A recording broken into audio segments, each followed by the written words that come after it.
Brandon Thurston from WrestleNomics is up next, and we're going to follow Brandon with John Pollock from Post Wrestling. Thank you, and good afternoon, everyone. But we can't ignore the math, okay? We can't ignore the data. Go on Google Trends, type in your name, then type in mine. You're a straight line, I'm a pyramid. I like the very direct question on that. Television ratings, downward spiral. Buy rates, plummeting. The time is now to turn the math around.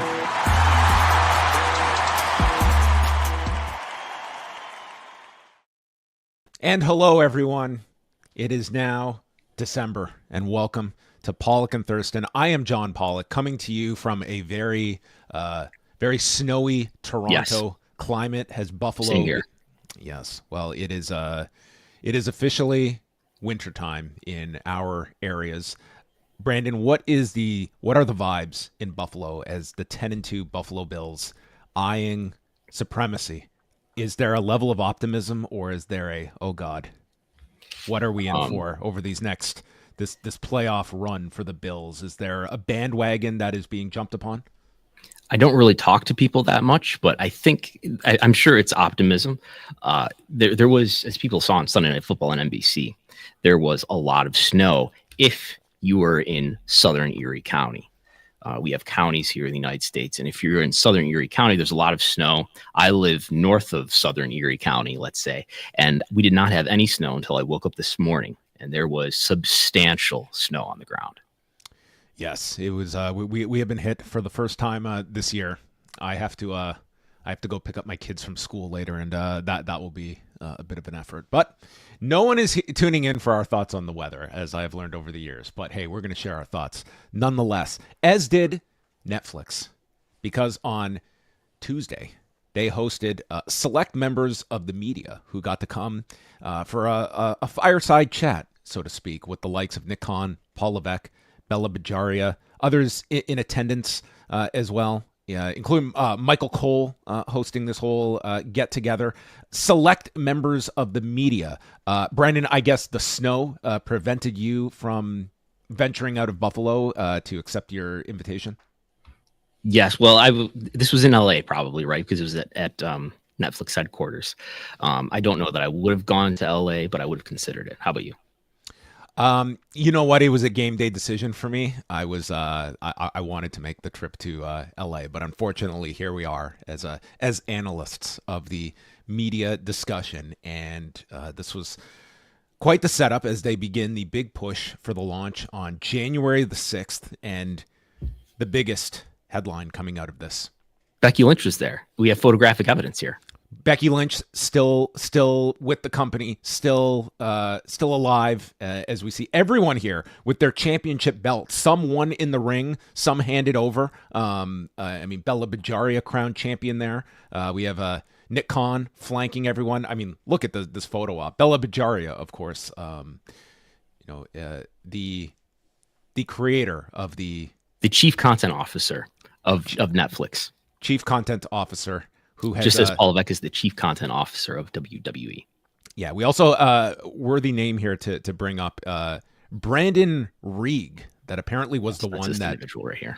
First spoke to WWE years ago, telling them, get your international rights in order, line them all up, and then we can have a larger discussion. And that is what Nick Khan credits as the beginning of what would mature into this massive relationship with Netflix. So this was kind of the backdrop to, it sounded like this was a bit of a Q&A format, various reporting coming out of this from the Hollywood Reporter, Deadline, Variety, Sports Illustrated, and everyone rest assured, the PG era ain't going anywhere, okay?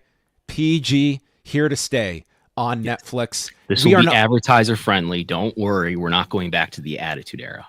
Yes, I think that they, as much as there has been a clamoring for the return of John Wayne Bobbitt potentially cutting off Val Venus's penis, or blackface, or any number of 1998 hits and misses, it looks as if Nick Khan stating, quote, "We're not changing the rating of our programming." So there's some online chatter online chatter that it's going to be R-rated, or for us old folks, X-rated. That's definitely not happening. I was really hoping for porn on Monday nights. Unfortunately, Nick Khan throwing a wet blanket on that one. He stated, it's family-friendly, multi-generational, advertiser-friendly programming. It's going to stay that way. I would look for more global flair, especially as the relationship continues to develop. Countries outside of the U.S. are as important to us as the United States is. So we have certain targeted countries that are priorities for Netflix. They're priorities for us. You're going to see more of that. I think that's the way you'll see a bit of a difference. A global flair. A flair for the gold, if we could be so daring.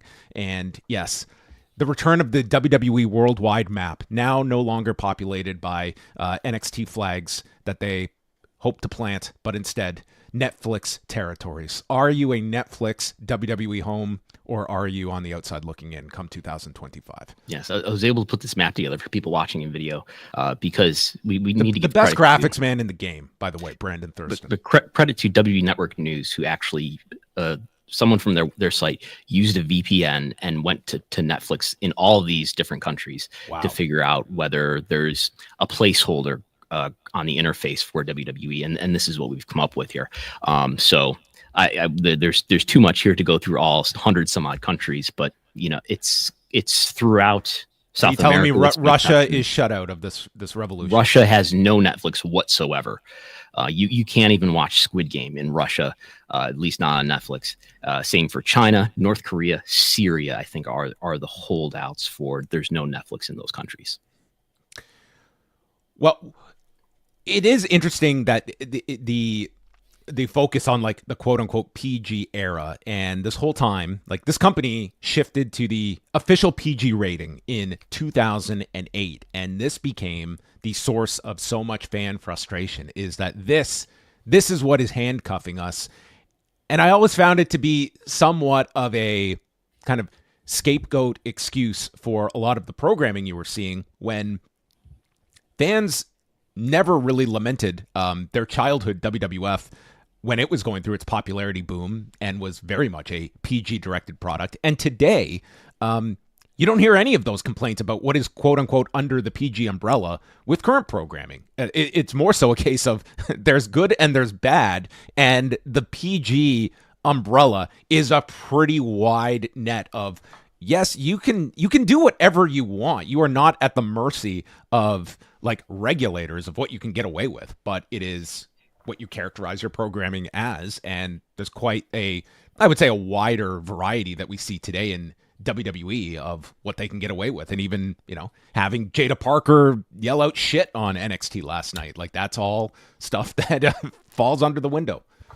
Whoever is pushing for the return of the Attitude Era clearly does not have, and there's not that many of these people left, does not have a podcast looking back retrospectively at the Attitude Era to review it in 2024 to realize how bad some of that stuff was from the Attitude Era. Where's Midian? Why don't we have a version of Midian today?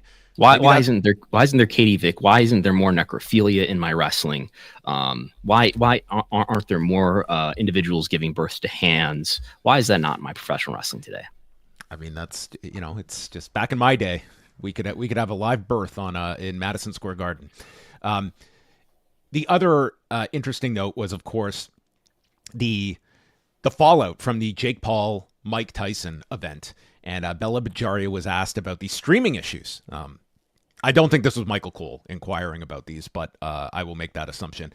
And Bella Bajaria, she of the Bad Man Gone soundbite earlier this year, noting, quote, whenever we do live events, we want it to go smoothly for every single one of our members. That's really important.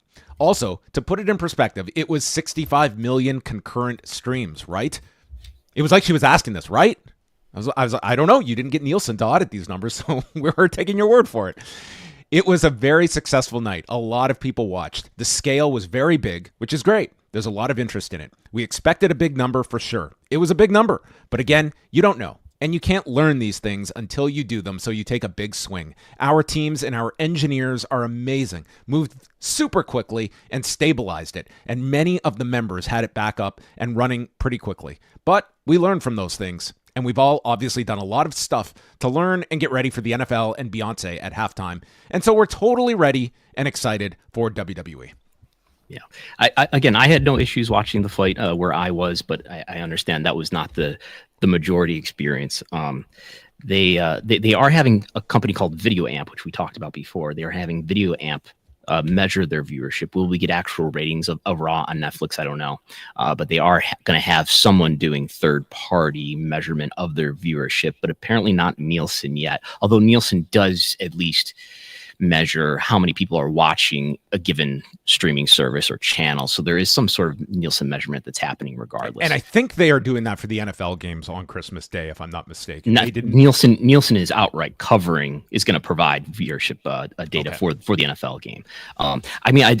I don't expect there to be huge issues with WWE because it's going to be such a smaller audience. They will have another test here with the NFL game, but it's going to be globally, I don't know. It'll be a few million people maybe watching live. One question here. Do we have an update on the January 3rd SmackDown in Canada and other international markets? I have not gotten an answer about this when I inquired. So for those that don't, are familiar with at least the Canadian, and I imagine this goes for other international markets. Originally, if you went onto your Netflix app, if you were in Canada, the first date listed was the January 3rd SmackDown to coincide with this new deal. Now that's been pushed to January 6th being the launch of any WWE programming on Netflix. Sportsnet's deal, and I did confirm this, it ends December 31st. And so this January 3rd SmackDown, it's still a question of where and how this is going to be accessible, because it sounds like Netflix will not be airing this January 3rd SmackDown, but that is still to be determined, I guess. Will it be airing on NordVPN? Well, I guess if you want to go and seek out the USA Network in your country of choice, that might be your backup option. Everyone needs to be up to date with their VPNs when it comes to being a pro wrestling connoisseur. While we're at it here, I've been alerted that Raw episodes, so the archive of the past Raw episodes, have a display tag on them saying that they're going to expire as of a few days ago within 30 days. So it seems, I'm talking about Peacock here in the United States, that those episodes are going away from Peacock. So I have to think that means that the archive, or at least the next day. Well, the archive is maybe part of the Netflix deal. So I don't know if those episodes are going to be available in the United States on Netflix.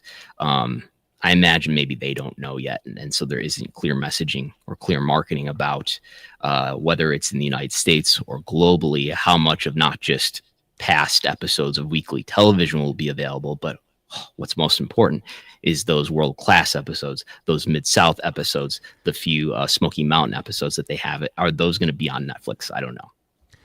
Let's just say that if the WWE Network for these international markets is not reflected on the new Netflix, this is going to be the worst January 6th among a tribalistic fan base that you are ever going to observe. I was thinking, because you guys talked about this on Ask Away, that, they do have this new WWE Vault YouTube channel. And I almost wonder if that is a better way to monetize the old territory stuff, at least, stuff that's not within the last few years, even, especially stuff that's not originally under the WWE brand, in that, like, how many more subscriptions are you really driving for your partner versus, well, if you just put something up on YouTube and it gets a few 100,000 views or something like that, that might be now we're talking about a small amount of revenue difference there, but that might be a better way to monetize that content versus selling it to your streaming provider, licensing it. It also promotes like a recurring consumer to go back to that channel every day. You're putting something up that's a lot more digestible than, say, a season of Smoky Mountain Wrestling. Yeah, we want it all up all at once, though. I think people like the idea that it's there, that it's accessible, but how many people have gone back to watch 1993 Smoky Mountain Wrestling? Like, I would imagine today, it's very realistic. Some of these episodes are getting like under 10 views in a given week, and that might be charitable. Yeah, I think at this point, the value of a big video library is pretty small. I think there were those years after 2014 in WWE's case of its library, where that stuff was, and they have the data to know, where I imagine that stuff was consumed at a much higher rate at that time than it has been in the last few years. That sort of people have had that opportunity to binge on the smorgasbord of WWE's library, and that time is gone now. Well, if there is one person or a team that is curating this WWE Vault channel, that's on my wish list for a guest in 2025. This is the person I want to uncover and have on the show. Is that who we should request? Yes. Yeah. Who's digging up CM Punk and Amazing Red from 2005 dark matches? I mean, it is. I mean, they have endless supply. That I think that channel really is a very effective tool for utilizing its archive. On the WWE Network front, when it comes to the U.S. rights, which of course come up in early 2026, Nick Khan was asked about this and stated, Peacock is our incumbent partner, and we're always going to respect our incumbents' rights in the relationship we have there. So we'll have those conversations with them in 2025, and we'll see what shakes up. We will see what shakes up. Nick Khan also got in a bit of a dig on Paramount. Did you hear about this? I think that was Paul Levesque, who said that Paramount is basically irrelevant now. It was wholly irrelevant. Wholly irrelevant. I think that was a Paul Levesque quote. Paul Levesque once again revealing that he's not watching the latest hot TV programs in media today. Apparently not a Yellowstone viewer, which is one of the most watched scripted shows on any platform, including live TV. But there's some truth to that, in that, you know, there's not that much else on, especially on Paramount's cable networks at this point. And of course, you know, this is going to overlap where WWE is shopping their streaming rights for the network. At around the same time, UFC is going to be negotiating its big package. And you have to imagine with both negotiations that Netflix is going to be, I would say, in the mix for, at the very least. And we will see what shakes up. They'll have at least a few months at that point to see how whatever downstream benefits they have of being on Netflix, whatever tech issues or not there are in broadcasting live on Netflix there are. So they'll be well informed to know whether or not Netflix is a really valuable place for them, and if they want to make a deal for the Peacock content. I guess I would lean towards maybe they do go with Netflix and move away a little bit from NBC Universal. Jake from the Windy City just stating that the UFC has Fight Pass. WWE can make it in-house, referring to, I guess it's network. I mean, it could, like, it's a small number, but I mean, and maybe that's an even better way to monetize it, is have people pay directly for that library access in a in-house, as Jake here says, an in-house subscription service like Fight Pass. That's the only way you can watch Pride now, right? Legally. That's it. You have to have Fight Pass. So if you definitely only legally. Because we don't want to get sued by UFC's very busy lawyers who are going after people for piracy. That's it. Don't mess with our IP. Another interesting note that was brought up here by Paul Levesque. He was asked about sort of, I guess, different changes to their formats and such, and he was talking about the creation of new stars. And he said, as we create more and more stars, it sort of creates this opportunity for stars to be able to come in and come out, because you're not reliant on the same people every week to get you to where you need to get to. And he cited Drew McIntyre returning on Monday, stating Drew was dying to come back. He wasn't hurt. He wasn't injured. We just thought, let's give him a little breather for a second. And whether that's spending time at home, enjoying your family, whatever that is, whether it's you have another project you want to work on, I have this project that Netflix has come up with, I'm going to work on that.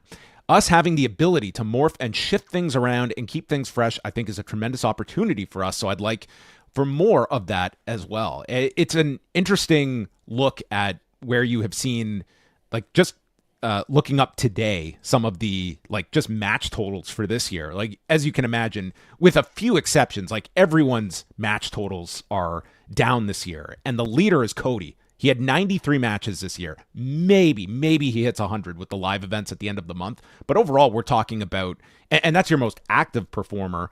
And I think for the creative side of things, like, there is a value to, you can swap guys in and out. It allows for a refresh of your stories. You're not riding with a pat hand.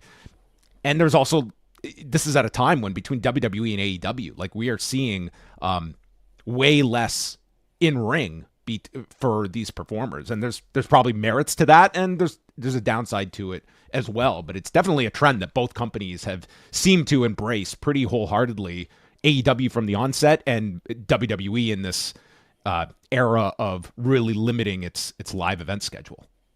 Yeah, and so what I'm showing on the screen here is as of last year in 2023, they ran about 219 events, and so it's I imagine it's going to be a little lower for this year when the total comes in. I'm sure they're on track for lower. So it's not a relatively new thing, especially after the pandemic. They never got back to 300 events as they were at, throughout almost their entire history prior. And we have, when I've dug into the archives, I was able to find 848 events in 1987 when they were running, 3 shows simultaneously or something like that. But I mean, this is fueled by cocaine as well. Yes. I mean, how these people got through these, the nights when they were literally running 3 to 4 crews a night and had none of it, at least in the last decade or so, you had tour schedules that made sense. I mean, in the 80s, you can look at it, these guys are crisscrossing the country in multiple time zones. It's a miracle some of these people even came out of that era. And no joke, many of them didn't. I mean, go back and look at the cards of some of these house shows from the 80s, and a lot of these people are not alive anymore. Yeah. But I think it's reflective of this business being a live event business, especially in the 80s and into the 90s. And it's become less and less of a live event business as TV rights deals have gotten better and better. And you need to rely on live events less and less. And the live event becomes more about the media production and less about just doing the event. So it just becomes, wiser to do fewer events. And Mark Shapiro has really been pushing the idea that they don't need to do as many of these house shows in smaller markets because the profit margin isn't really there. So I think, sort of what the quote from Paul Levesque is getting at there is that I think it becomes more of like a voluntary territory system or a rotation system that I think is really important. And I think we've seen bear it out throughout even recent years in terms of, look at how hot Brock Lesnar was in the period where he would only show up once in a while. Roman Reigns, I think, has become a bigger star because he's seen less often. There's scarcity in having him there. 6 matches this year. He's done. And I would even go so far as to say, even look at Hulk Hogan, even in the prime of his career. It's not like he was wrestling on TV all the time. You never got to see him on TV unless for the odd Saturday night's main event. But you had to pay either for a ticket or a pay-per-view to see a Hulk Hogan. It's only in this post-Monday Night War era where it's become the regular thing and just assumed it's going to happen thing of having stars wrestle on TV every week or every other week. That just didn't happen in any other era before then. And we're seeing sort of a remedy or sort of a situation that's getting it back to that, I guess. And I would say for the WWE product, and this is definitely amplified for a while for me watching it, but it really came into focus these last couple of weeks is as you're still getting it's fairly name versus name matches on all of your programming. It would be very hard to go back to a format of your enhancement talent, but it does still feel like you're getting the big match at the pay-per-view. That's where you will get your quote-unquote bell-to-bell content from a WWE perspective. But at the same time, for a lot of fans that are tuning in, the big attraction of TV is not so much the big match, it's the big star segment and getting... Because you seldom know what you're even going to see in advance, except for maybe the week before. No, but I would argue that today, it's even if you promoted... a big match a week in advance, it's what are we seeing that really means? It's a big bloodline segment. It's Roman Reigns and CM Punk are going to sit down at a table on SmackDown or open with a 25-minute talking segment at the beginning, and the live audience is buzzing about it. It's stars in big segments having compelling story-driven segments as opposed to just the wrestling match that it is built around. And for a longevity standpoint, there's great positives. If you can put 2 stars out on television to talk for 20 minutes and we don't have the raw numbers, I'm sure that commercial-free 25 minutes did an incredible audience on Monday. So that bears it out. Should have it later. Yeah. I think it's what makes it hard to compare and interpret today's wrestling business through the same templates of analyzing them that we always have, as far as who's drawing money, what main event is drawing money. That's what we try to look back into the 80s and 90s to see, this house show program really outdrew the other house show programs. It's really hard to make that comparison today, especially as live events become less important. And as you're saying, it's not even necessarily about the matches, right? Of course, it's about just, well, we're there to see the show, or we're there to see this compelling product that's got this really interesting bloodline thing. And I like the crowd interaction. And I like yelling yeet and acknowledge him or whatever people are doing as I walk through the concourse and observe them doing. And it's less about the old way of interpreting and evaluating the business. So if you have any questions regarding Netflix or anything, actually, we will be monitoring the comment section if you want to get any questions in. But Brandon, you did some reporting on Tuesday when it comes to the Ring Boy lawsuit and a response from WWE as it relates to the law that was passed in Maryland. And maybe you just want to explain why this suit was filed in Maryland, in that jurisdiction that makes that pretty central to this Ring Boy lawsuit.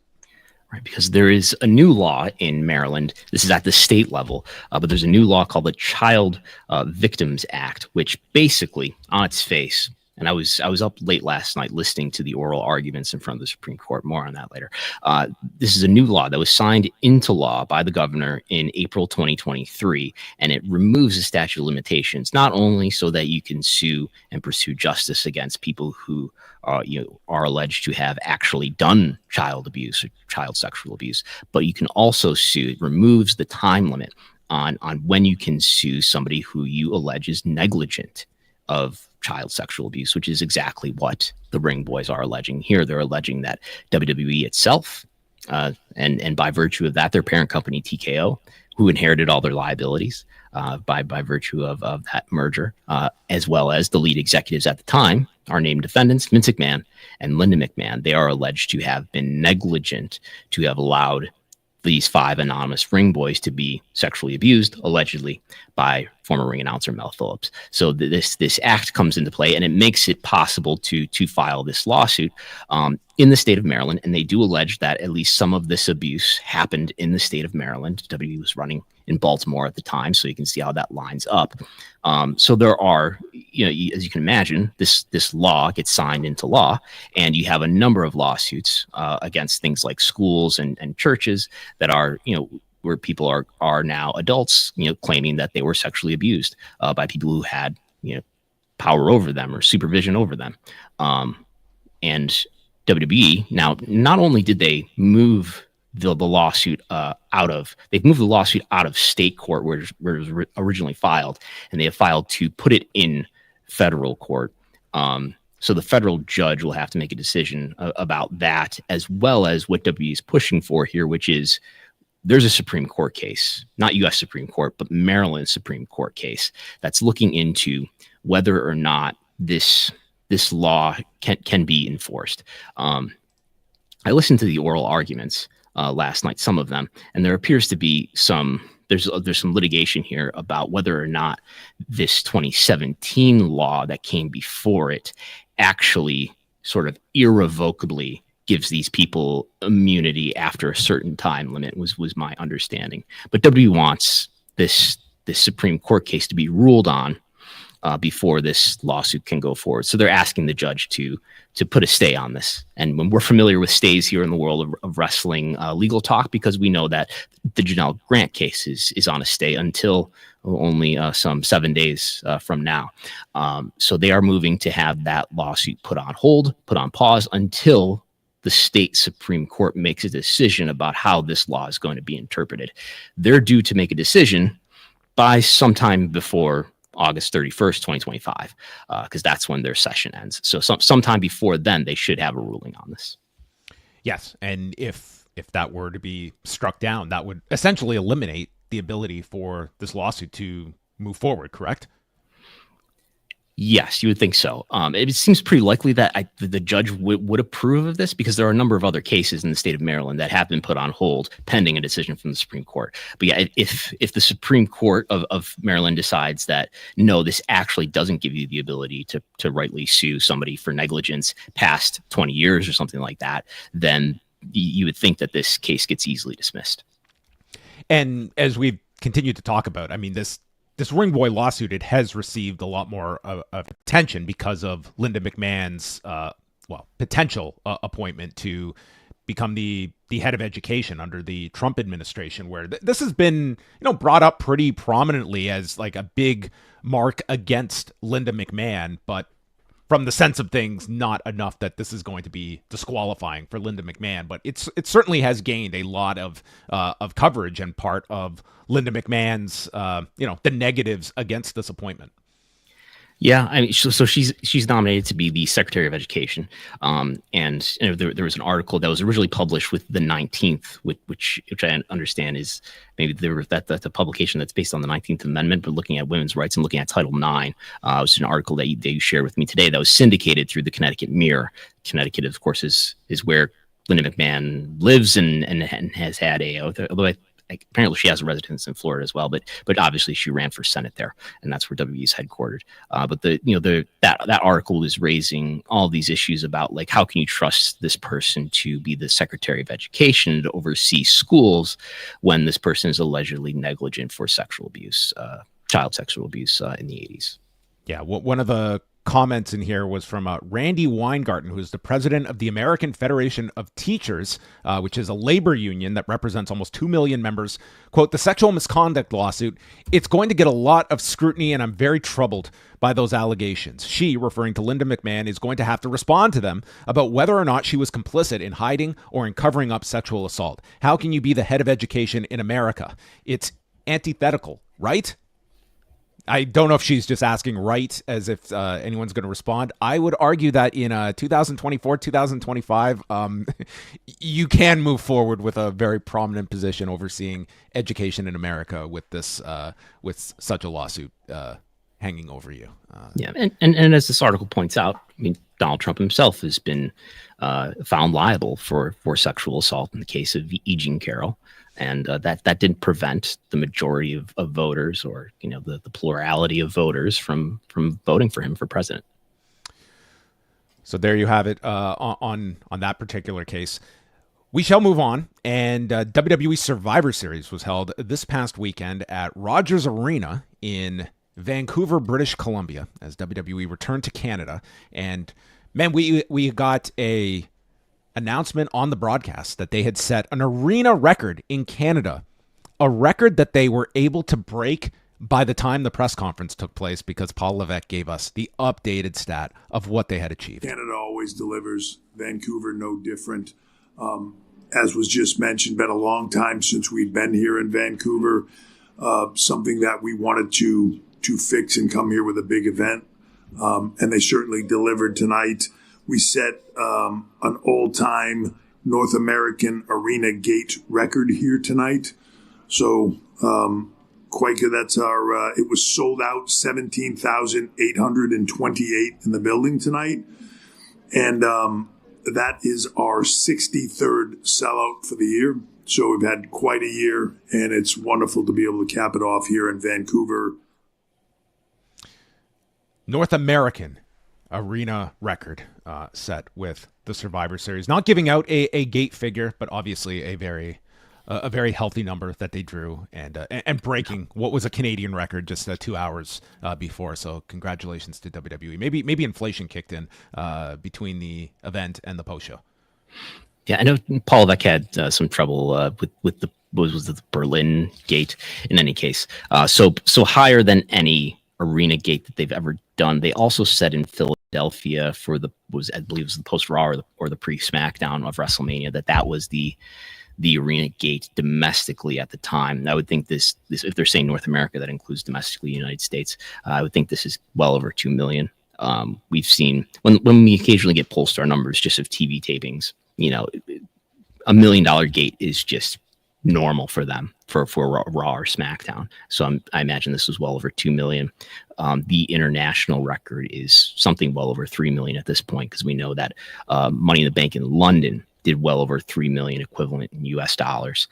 So it's reflective of what we hear all the time. Oh my God, these ticket prices are so high, and they're getting more money per head than ever here, I think, for WWE events. And we're seeing their attendance start to level off.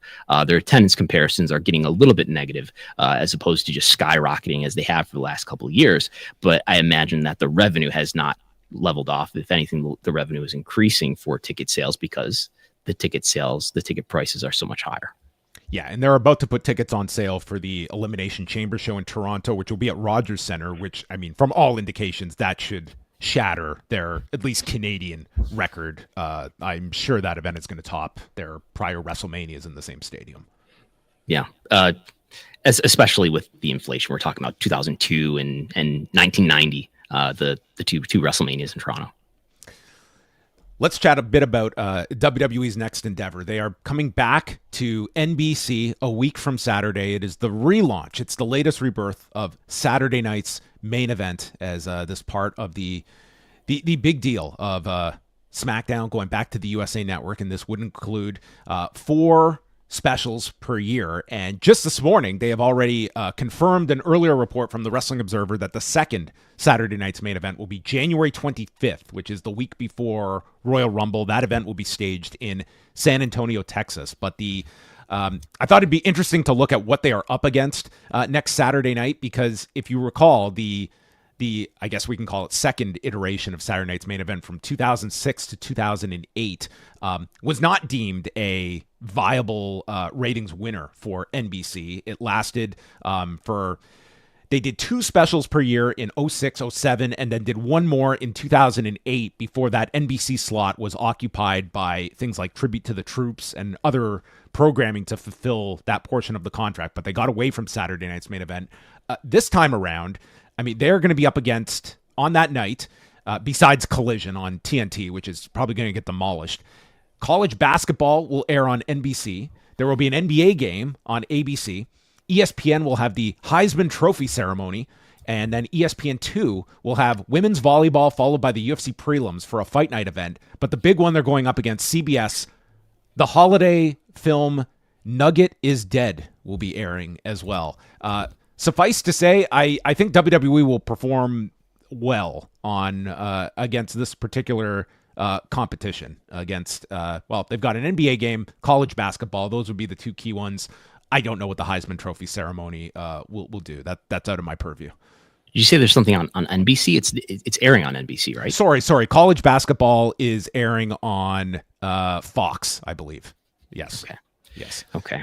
Yeah, and this is also going to simulcast on Peacock, right? Correct.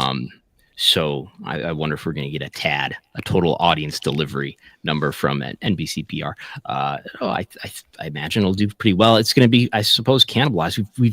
This will be the first time, right, that we've had like a major streaming simulcast for a WWE event, which will be the norm for AEW in the new year. But I'll be curious to see, because we're going to look at it and say, okay, but there were some percentage of viewers here who were watching on Peacock and not just on NBC here. Do you think this does? I guess we'll definitely get a traditional number. Does this do what a Raw does on NBC or a SmackDown? Because this is not a normal time slot. This is not a habitual time slot for wrestling viewing. This Saturday, at least for WWE, for Saturday night on it is on broadcast though. And we saw there was elevated viewership for SmackDown just by virtue of being on Fox, and they immediately moved over to USA, and we've seen a significant drop off in viewership because of that. Before I answer your question, for comparison's sake, they're returning in March 2006. So again, we're going back 18 years here, and this was deemed not successful. Not good. Yeah. 5.15 million viewers, which was a combination of live and same day video and TiVo watching, according to the Observer, and it was out of 82 primetime shows that week on the networks, it ranked 80th. And then by the last show in August 2008, they were down to 2.26 million viewers. And that was the last one. I think that this should outdo a SmackDown number if we're talking like 1.3, 1.4. But I mean, Raw's not doing that appreciably higher than that. I mean, this week, Raw was just over 1.5 million viewers. I think this tops it. I think this tops a Raw or a SmackDown. I don't know if it hits 2 million for the 2 hours. Mm-hmm. I'm scrambling to look at to see. In 2006, March 18th, we have 4.85 million viewers must be live same day, and then in the second hour they did 5.6 million viewers. Again, that's 2006. The next one did 3.6 million, and then in the second hour did 4.2 7 million. So huge God, difference. these are huge jumps in that second hour. That's crazy. Yeah. It sounds like the show started at the wrong time. I'll show you what I'm looking at here. It's a giant Google sheet with like every wrestling rating ever. And then down to in June 2007. So this is just before Benoit happens, right? 2.7 million. Benoit was on this show, everyone. Trivia note, Chris Benoit on NBC television weeks before the murder-suicide. A median age of 38. Wouldn't you love that? A demo rating of 1.25. And I'm sure this was a disappointing number. But just to get, keep in mind that viewership has declined generally, right? And here we have August 2007, 3 points, let's call it 6 million viewers, a 1.38 demo rating. And that is the same sort of demo rating that we talk about today. That's what I put in the spreadsheet. I'm sure they would love those numbers today, but the bar of success will be lower, I think. Well, that's the combination of factors. I mean, the bar for success on broadcast is significantly lower. That I think WWE is going to perform very well here. I do not know if they can necessarily win the night given the sports competition they are against, but I think that you will get a very strong performance out of them. I mean, we pretty much have the lineup at this point. It's anchored by the Cody Rhodes Kevin Owens match that has been built up pretty strong. So you are putting your biggest star here. And one would think they put some kind of bloodline segment onto this, and that would get some Roman Reigns involvement. I'm more curious for the January 25th show because that's effectively your go-home show before the Royal Rumble to do whatever last-minute angles or stuff to build up. And I look at that as a positive to have that kind of exposure your week before the Rumble, potentially in front of a larger audience than your Monday or Friday night. Can you recall what in these 2006, 2008 Saturday Night Main Event, can you recall any matches or anything big that happened on these shows? Like what I'm getting at is, was there a real effort put into those episodes? I mean, only because I went through it this morning. Like the first one, they did build up pretty big. They had Austin do a segment on this. Remember, this is like years after his retirement, but they're still utilizing him. They had Hulk Hogan on that first episode. But yeah, I mean, in terms of, they did one big title change at the end because one of them happened right after the whole RVD Sabu arrest. So they got the belt off of RVD on one of these shows. But I mean, at the time, the big criticism was just that, your audience is getting this kind of programming on Raw, on SmackDown, that the novelty that really drew people to the initial Saturday night's main events, it's not there because you're getting this with so many hours per week. And WWE was at a much lower profile, I would say, 06 to 08. This is not a big boom period for the company, and you can see that with that first show relying a heavy amount on nostalgia, which I'm sure this one will too. When you are looking at the way they're promoting this event, and you have Jesse Ventura rumored for this show and Jimmy Hart rumored for this show, it's a combination of our new stars, but also a healthy amount of nostalgia that I'm sure you'll see attached to this return. Yeah, Edge versus Jeff Hardy was the main event of the last telecast.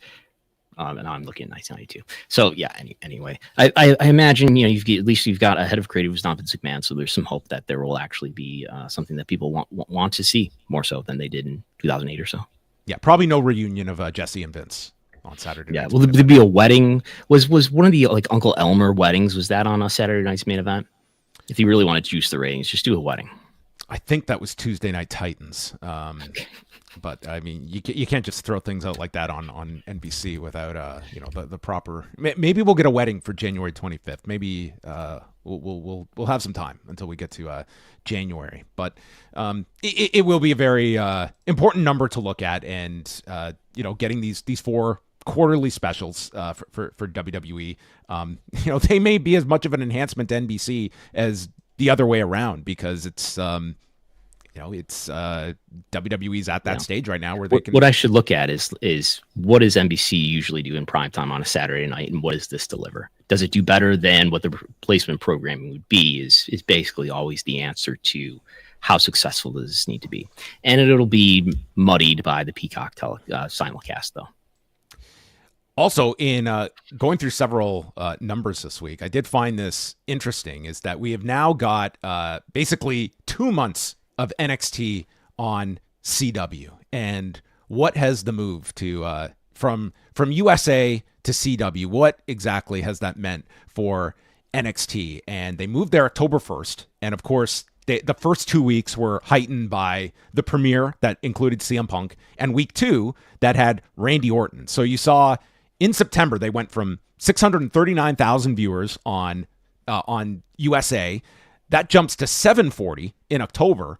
And in November, they have come right down exactly to 639,000 viewers that they were on USA in September, slightly below in 18 to 49, going down from 256,000 to 224,000 from September to November. So, I mean, granted, it's been 2 months, but it has not been, I mean, granted, CW is it is by technicality a broadcast network, not a highly rated one, and this is still very good numbers by the standards of CW. But for NXT growing its audience, it's kind of been a push now that we've seen what it's normalized at without your even including like hot-shotting like an ECW themed event. But it's kind of like it's taken its audience. It hasn't grown, it hasn't shrunk, but the CW move has not provided a new audience. It doesn't appear.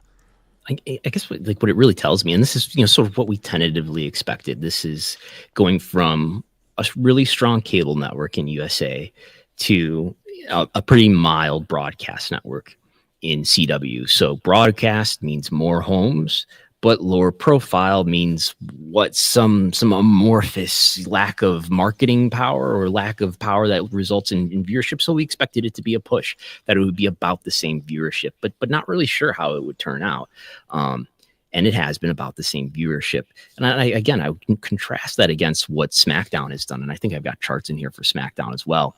But where SmackDown really has been hurt by in terms of viewership, again, not unexpected, but it really has lost viewership by moving away from Fox to the USA Network.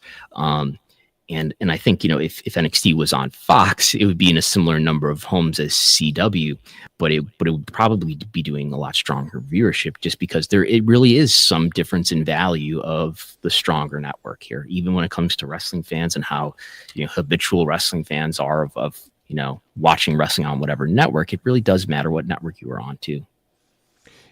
Would you, if we're looking at where USA Network is going to be in 5 years versus NXT being on broadcast, even when the level of CW, is there a certain comfort you have with broadcast that a lot of these entities seem to have versus cable? That, I mean, USA is going to be part of this spun off company, and I mean, the future of a USA Network seems to be one where you can't predict where this is going to be in 5 years. Is there more of a stability of just being on broadcast, even at a lower end one like CW?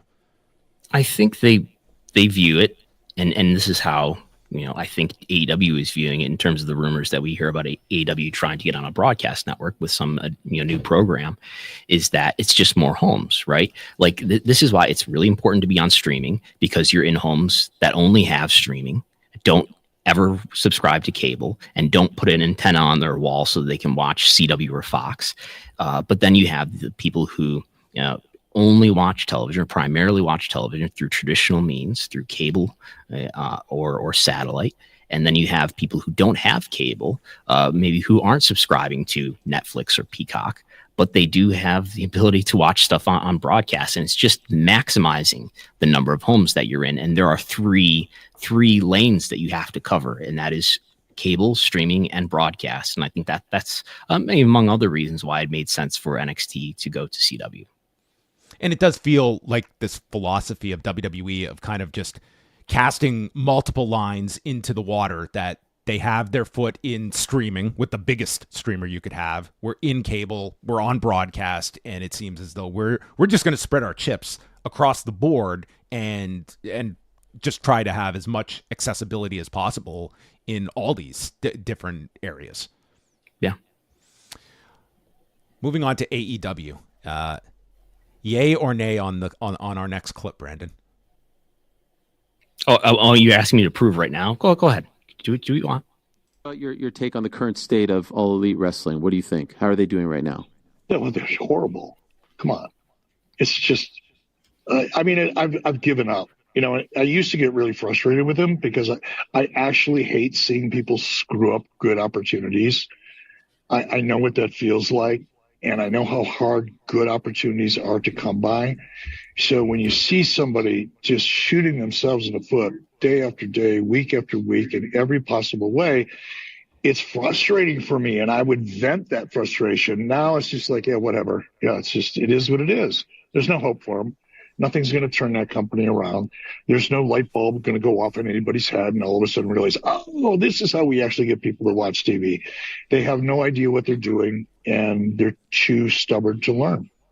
The stories, if there are any, are so bad that only the lowest form of wrestling intellect on the planet finds enjoyment in it. Now, you will find some people, and I think this is cool. If you just like the physical presentation of guys flying all over the place and doing all kinds of athletically amazing stuff, and you don't care about story, you don't care about characters, that's your jam. AEW is your jam. And if that's what you like, more power to you, man. I'm glad you found it. It's just not viable for the masses. Tony's vision for that company, I guess, is to provide content for that percentage of the audience that only cares about high risk, high altitude, fast paced action, and not about story and not about characters. That was Eric Bischoff appearing on the Ariel Helwani show earlier this week, just before his appearance on NXT's Eric Bischoff. NXT's Eric Bischoff, MLW's Eric Bischoff, as he is doing their one-shot show this week. But a lot there from Eric Bischoff. And do you agree with his characterization of AEW content, first off?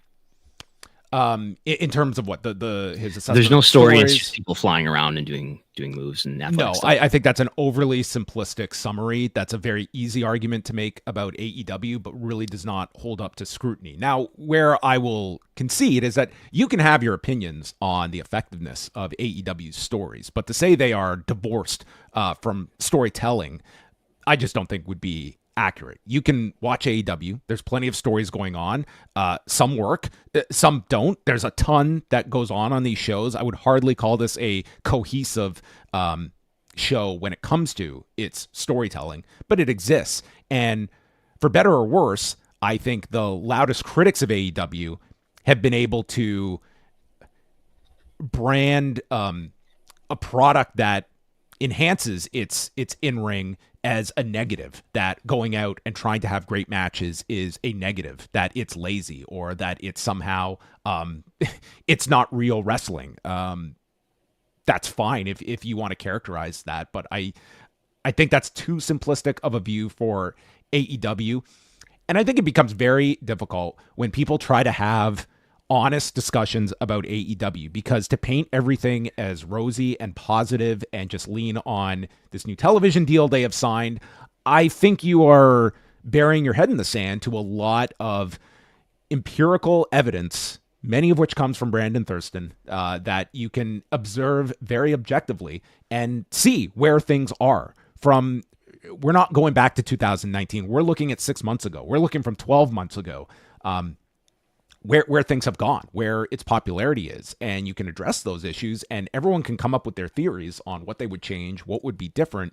But there's absolutely problems that are there that you could ignore or you can address. But it just becomes such a volatile issue, and especially when it comes from an Eric Bischoff, it's going to be met with detractors and those that completely kneel at the thoughts that are espoused by an Eric Bischoff, and you get a totally muddled view of where things are.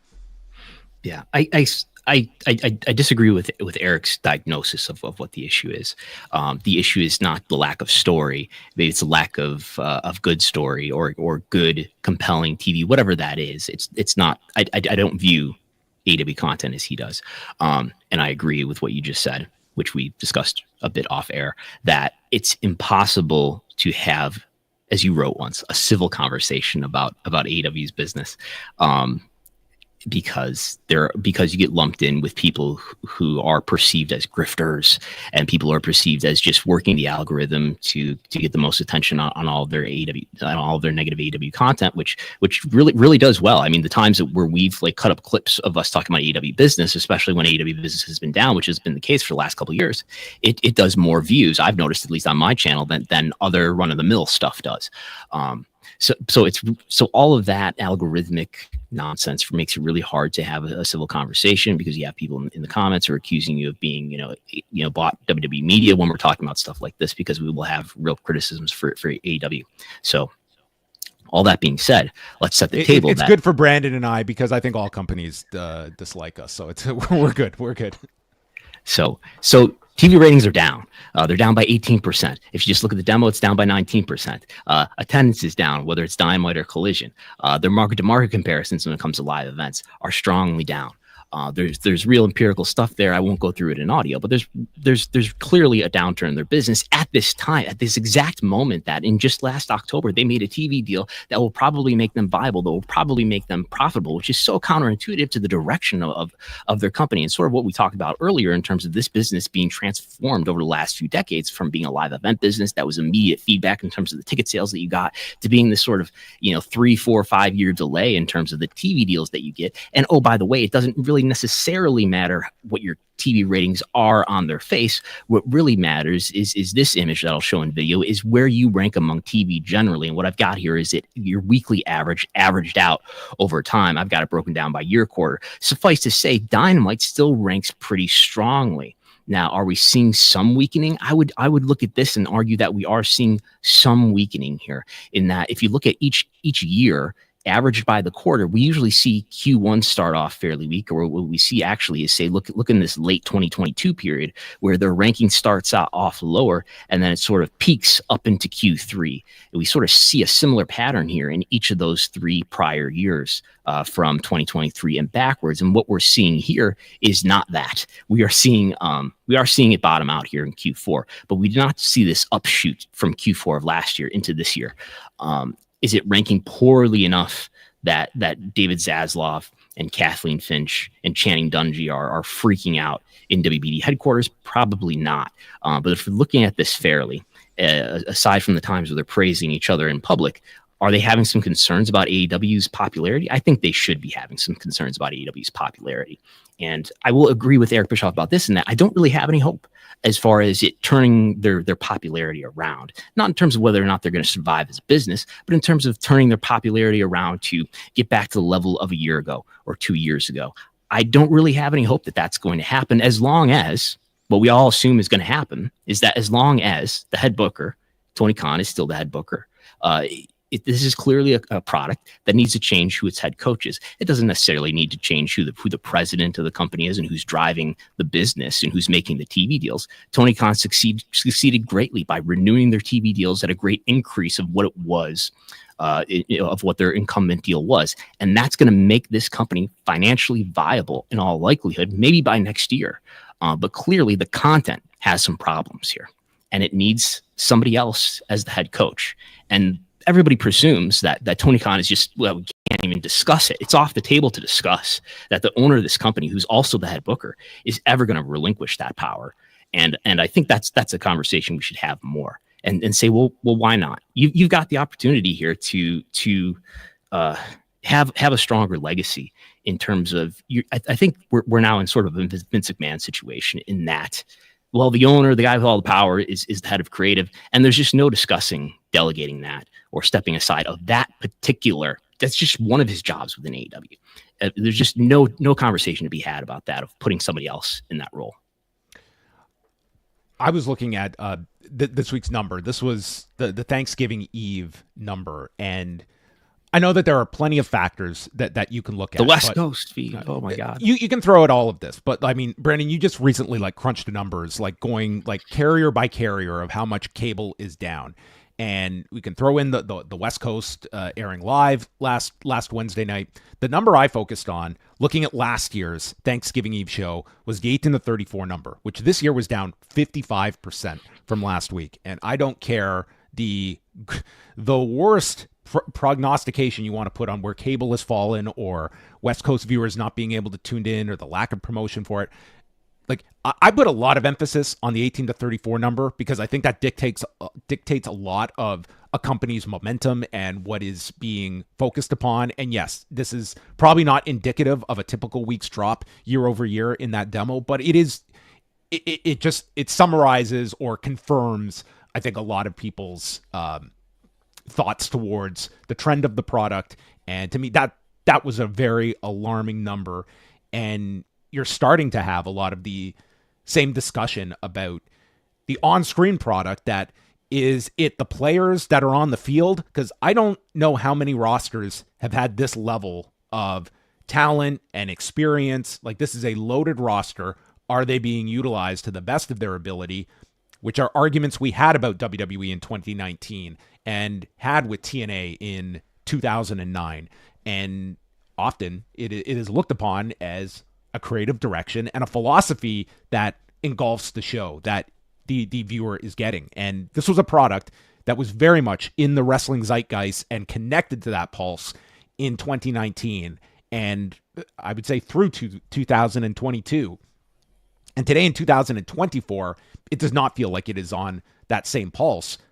But what they have going for them is this television deal and the fact that Dynamite especially has held up in the rankings. And you can have these discussions to venture out and use a football analogy, which correct me if I am wrong, but this year the Bills are 10-2 and they are in first place. Next year, they could be in a much weaker division. And if they are in the same boat, they are 8-4, they could still be in first place, but still be a weaker team than they were the year before. These things can be true. Your competition could be less next year, and your ranking will subside. Yeah. Midway through last year's Bills season, I think Sean McDermott was not feeling safe. I remember having the discussion. Well, if he doesn't win at least one playoff game, maybe he's out of a job. He's still a coach, though, because they did win at least one playoff game. I think now the thing that people will raise is, but isn't Tony still the best one to be the head of creative for AEW? And is there anyone else that you could see being the head of creative for AEW? And the first person who comes to mind for me as an alternative would be Bryan Danielson. But there's other strong wrestling minds in that company too. I think Chris Hero was still an agent, producer, whatever their term is for producers in AEW. And again, I would look back to nobody knew who Tony Khan was until 2019, and yet he turned out to be a very good booker for several years. And I think that time has come to an end. That should be a lesson. That should be a lesson that this incredible barrier to entry to book national television, should it be as high as we sometimes make it out to be, because such a small, it's been for a generation, just a musical chairs of the same figures that have occupied these positions in national wrestling companies when it comes to booking/writing. Yes. So I think there are alternatives that are reasonable to think about, but I think it's off the table for wrestling conversation. Perhaps it's off the table internally in AEW because we all just assume that that's not a delegation option that Tony Khan is willing to consider. And I think if that's the case, which probably is, I think we should consider why. Then you're putting ego first before business, and you're playing right into the stereotypes. And in fact, the criticisms that CM Punk raised in a different interview with Ariel Helwani, that, well, this isn't a business. And I think what he meant by that is that business goals are not being prioritized like they should be, ahead of other things like perhaps talent relationships, perhaps indulging in being the head booker of a wrestling company. Do you feel that this is something that when an Eric Bischoff says, like, there is no hope of turning this around, let's give the benefit of the doubt that he is stating that in a way that it's not literally impossible to turn this around, but that a Tony Khan is not going to give up this role, that he is too tied to this role of being the creative visionary, that this is ultimately, I mean, this is going to be Tony Khan's company, much like it was Vince McMahon's company that took basically an act of God that no one foresaw that would remove him from power. Like, there was a scandal to remove him and to actually improve their business and inversely hurt AEW's business. And in another period probably would have survived a scandal. Like if this was a private company, none of this is getting reported on by the Wall Street Journal. This would have just been something that probably the public would have not known anything about. Like this was at its core. This was a story about money that drove the Wall Street Journal to report on. But that's getting away from things. The idea that we can have all these discussions about alternative creative ideas, but at the end of the day, is the owner of this company going to remove himself from that position? And what would put him into a position to make that move? Who's going to be the Nancy Pelosi to his Joe Biden? Who's going to have the sit down and say, look, you know, you've been a great president of AEW. You've done things that nobody could have done, and you're going to be remembered as one of the great leaders in all of history. But the thing that will make you an even greater figure of history is to step aside at this crucial moment and let whomever, if it's the Kamala Harris role here, then run for election and then lose. Actually, so this might not work out so well. No pardons being handed down either. But yeah, I guess it is a discussion that, again, I always look at, like, if you want to be somebody that is going to defend AEW's position, you have ammunition to support that argument. I think that if you are Tony Khan, if you are someone that is loyal to Tony Khan, you can make a lot of arguments about how Dynamite still performs. But I think if you take an objective look at what is the trajectory of this company, and do we want to take this product and roll the dice over the next 3 years that we also find ourselves in a position where cable is still declining and we are an asset to these cable networks with this product? Is this the team and is this the coach that we want to take for the next 3 seasons versus addressing things now where things are not, this is not a recession, but we are certainly not, this is not a prosperity period either for AEW. If this is WCW, this is I would say spring of 99. This is not spring of 2000. Yeah. And I, again, to be clear, because I see that whenever you talk about AEW business too, the chat gets, it bubbles. We're not talking I'm not talking about Tony not being the president of the company and not continuing to make media deals and continuing to lead the company as an executive. No, I'm talking specifically, narrowly about head of creative, that specifically, and not anything else. Like if we're going to focus on the creative, like the tone, like there is not enough acknowledgement of how nearly impossible it would be for a television deal of this magnitude. Like, following as much MMA, the amount of attention and coverage that PFL gets, if PFL could do a fraction of what AEW has done, I mean, it's remarkable to me that this is a company that does, like, it just exists because it has gotten great funding and it was able to get on ESPN, but this thing does not barely register on pay-per-view. It is like, it is nowhere, it could never draw to the level of an AEW on any recurring basis. And they have been able to garner like so much attention within the MMA media space. But an AEW, like, there are a lot of success stories that you can lean on that Tony Khan has spearheaded. And this television deal, it's how many attempts has there been for a non-WWE product to get on television, much less one that has paid this degree. Like, I think you do have to separate the creative direction of company with the results, and many are going to justify the results with what has preceded it. That this creative direction has caused this audience to tune in, that we have turned into real significant dollars that will turn this company profitable. Yeah. And I think TNA is a lesson there too, in terms of you can have enough problems, bad enough creative, or hiring people that your network tells you not to hire back, can lead to your downfall in distribution from not being on the Spike network, which became Paramount, and being on Pop TV. Wholly irrelevant. Wholly irrelevant. Now you're on Access TV, which is a decent network, but it's in, I don't know, a third of the U.S. households in any case. And in terms of judging the content, at least in terms of critical success, and I understand, being a head booker, being booker of the year is something that's important to Tony. And if you look at something like cagematch.net event ratings to see how the inmates are just critically receiving the major weekly programs, and now we've got a log jam here at about 6.8, which is where almost everybody is essentially tied now. We've got NXT actually in the lead. NXT, the most critically well-received TV show on cagematch.net right now. Just behind it is Dynamite, and then just behind Dynamite, with only a 1/10 of a point behind, is now SmackDown. And there even was in Q2, Raw was rated above Dynamite, was the most well-received show in Q2 of this year. So, I mean, in terms of just thinking about, if his goal is just to have the critical acclaim of producing a great wrestling show, he's not in the lead there. Yeah, and it harkens back to our discussion. Who won Booker of the Year in the Observer Awards last year? Wasn't it Paul Levesque? It was not Tony Khan. I believe it was Paul Levesque, yeah. Like, it goes back to our discussion again that a lot of the critical acclaim for WWE, it is coming from large personalities put in like very big star-driven segments.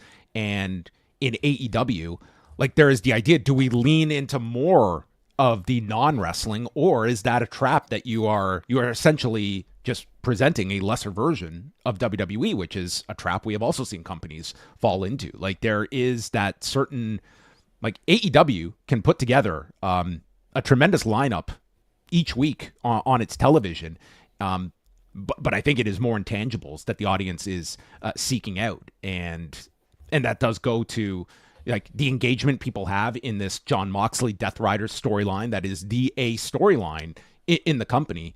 But there's been no indication of that being this galvanizing force that is bringing this company added attention, and that you're building to this big crescendo that the audience is on the ride for. Yeah.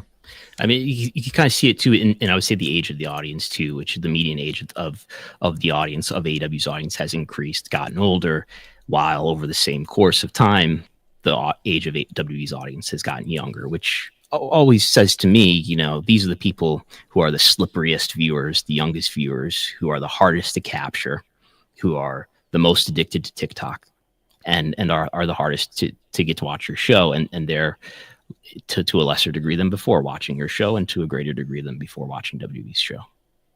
And we can't have a discussion about AEW without this name coming up. Super Chat from Andrew McDonald.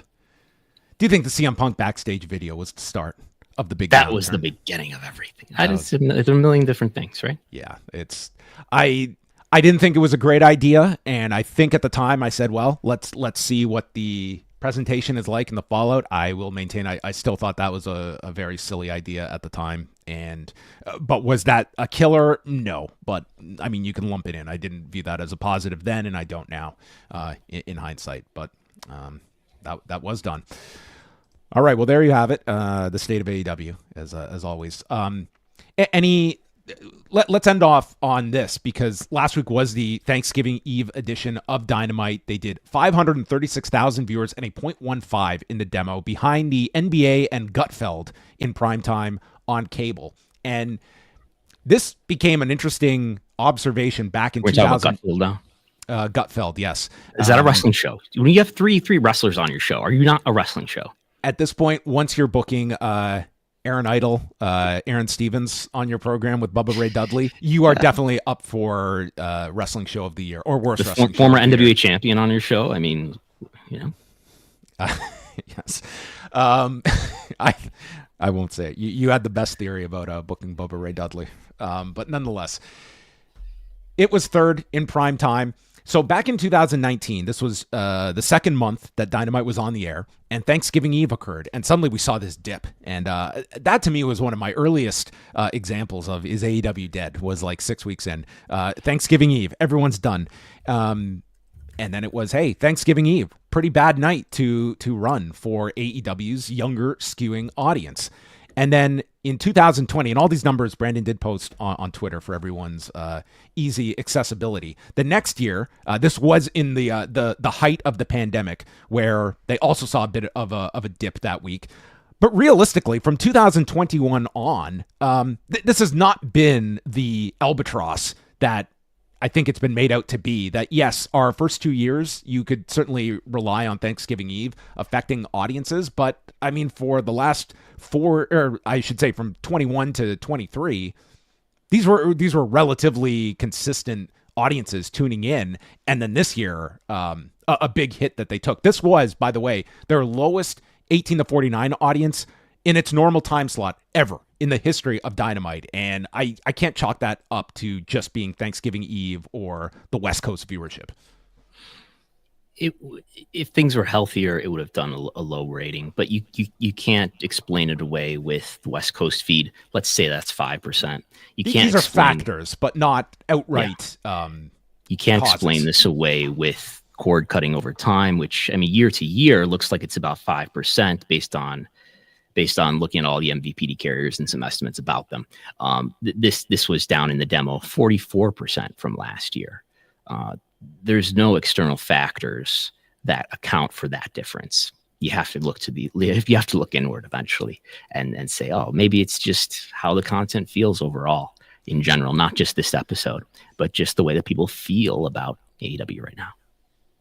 All right.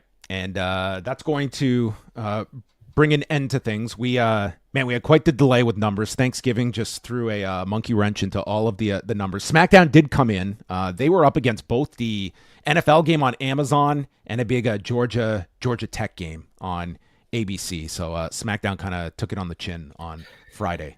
You want some exclusive Collision and Rampage numbers that I'll be so this is the 3-hour block on Saturday with Rampage airing against the first hour of Survivor Series. Yes. Collision 144,000, Rampage 126,000. Those are total audiences for both. And I will do some math and get you the demo in a moment.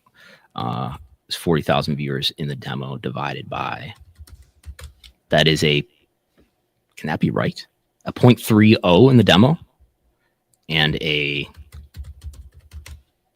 0.03 in the demo. Yeah, and a 0.03 in the demo for both Collision and Rampage. Yeah, that's not. I think that the move to Saturday was not going to help. I think being on relatively for Collision right before Survivor Series, 4 till 7 to 7. Yeah. Not maybe a bit lower than I anticipated it being, but I did not think these were going to hold up too well. I think that time slot was terrible for it. I will say it would have been worse going against Survivor Series. Maybe not that low. I mean, Rampage, the fact it stayed in that demo going against Survivor Series, I guess that is a credit that they, at least in 18 to 49, they maintained that audience for that was the lucha themed edition of Rampage, which did you and I not just joke a few weeks ago about giving up Rampage to Rob Bahari and the Cubs fan for a lucha night? We did. Maybe we inadvertently booked that edition of Rampage. All right. Well, there you have it. Full reports over at patreon.com/WrestleNomics. You can get all the access to all of these breakdowns. We'll have Collision and Rampage ratings up soon after I go off the air here. And Brandon, you are back this Sunday after a week off. Is this is a free edition of WrestleNomics? This is a free edition of WrestleNomics Radio, free for everyone on YouTube. Sunday at 11, we will discuss stuff that I put in slides. And there'll be numbers involved. There will be year-over-year differences. I'm sure that will be analyzed and things of that nature.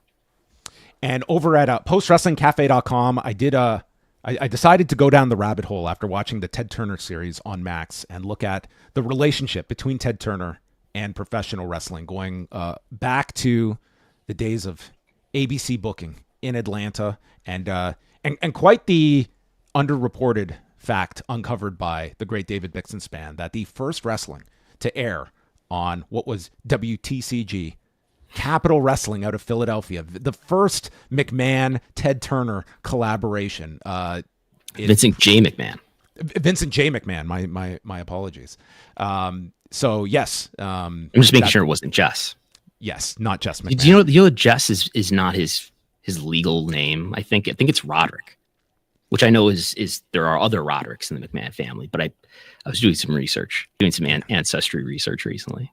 Yeah, that was Vince Jr.'s brother's name, the late Rod McMahon, who we almost got on television once. But that Ted Turner story is up, postwrestlingcafe.com, and Wei Ting and I will be back on Thursday with our edition of Talk, where we are going to uncover the state of post wrestling. We'll go through metrics. We'll go through. We might do our yearly fiscal analysis of post wrestling, but only for patrons. So maybe I'm available for consulting services if you need. We might need Brandon Thurston as our third party.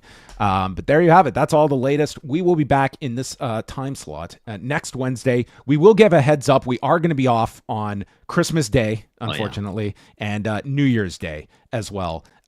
We might fit in a show that first week of January before the Netflix premiere and such, but to be determined. But we will not be live those 2 Wednesdays for sanity and family obligations. So Dynamite's last exclusive cable broadcast will be on Christmas Day.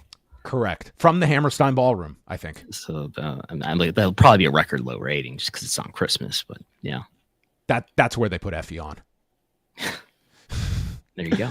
On that note, thanks to everyone. Thanks for your questions. Thanks for tuning in live, and we will speak with you next week.